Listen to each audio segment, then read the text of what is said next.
Hi, I'm Toni, and today I want to talk to you a little bit about being an empath. Some of you probably don't know what that word means at all, and others of you would know that word all too well because you live that life. So, an empath, for me, as far as my experience goes, is someone who feels the emotions of those around them. I can sense the emotions in a room when I walk in. I can sense deeply the pain in someone else if they're sharing with me. It usually their emotion wells up inside of me. So I've had to do a lot of work in my adult life. And that is a strength, right? It is a strength to be able to have empathy for people, but it can that our strengths are often our weaknesses as well because left untrained, they can either take ourselves down or others. So, thankfully, at some point in my life, maybe in my 30s, the coach, God, the Holy Spirit, the Paraclete, started training me in how to use that gift well and just telling me, even, you don't have to feel right now, Toni. Just giving me permission to not feel someone else's feelings is amazing and was amazing. So, that training has been critical in my life. Otherwise, the pain of the world around me would take me down and would be unbearable. And for a lot of empaths, they do have a hard time not feeling the pain of the world on them. So that this poem, I want to share a poem. So talking about empath, being an empath.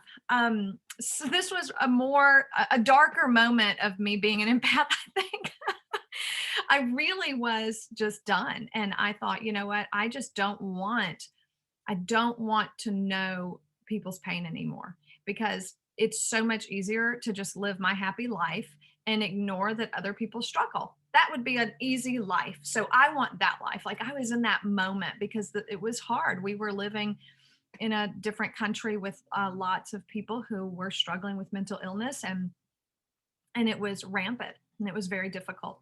And so this poem is birthed out of that frustration. So get ready. It's called The Invitation. Just let me go back to sleep. I was having this great dream, isolated from the pain of modern man gone insane. I was living in a world where babies don't cry, where children aren't abandoned, and where people don't die. It's easy to go to sleep and ignore the need. Just comfort my own soul and leave others out in the cold.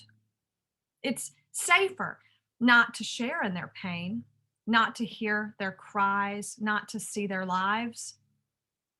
What would I miss if I lived this way? Being a hero and saving the day, helping the poor, making a dent in this horrific madness of a world filled with sadness? A hero I don't need to be. And saving the world, well, that's not all it's cracked up to be. And yet, there is a story I am invited to join. I can watch one on TV or dive into the real one I see all around me. Then there's something to be said for responsibility. We have not for ourselves, for our own comfort and our sprees. We have so that we can give, so that others can live. So I can't just go back to sleep, although it's a tempting idea, not when there's an invitation to live, to receive, and to give.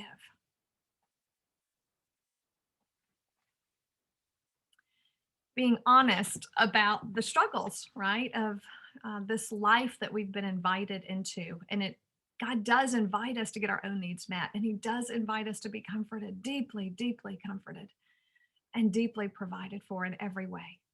So just that reframing at the end of, yeah, I could go back to sleep and ignore people and ignore their pain and just live my life and be happy. But I could also receive, receive deeply, drink deeply from an eternal source that we have at our fingertips and let that flow out of me. And in giving to others, receive from them as well and live a life of teacher and student, a giver and receiver. And it's a very different life than maybe has been painted for us as Christians in the past, where we were just to sacrificially give all the time. And I think this is a more healthy expression of that, where I do give, but and it is a sacrifice, but at the same time, I'm receiving constantly, because there's no way I can give without receiving. And I need to receive. And I receive from the people I give to, as well, and from the Lord. So, for those empaths out there, I just want you to know, you're not alone, and it's not easy. And I pray that you tap into the source, and that he'll coach you with that beautiful strength that you have, and how to feel and when not to feel, and how much to feel, and what to do with that pain that's there. Hopefully, I pray that for you. Thanks for listening today. Go live joy filled and Jesus led.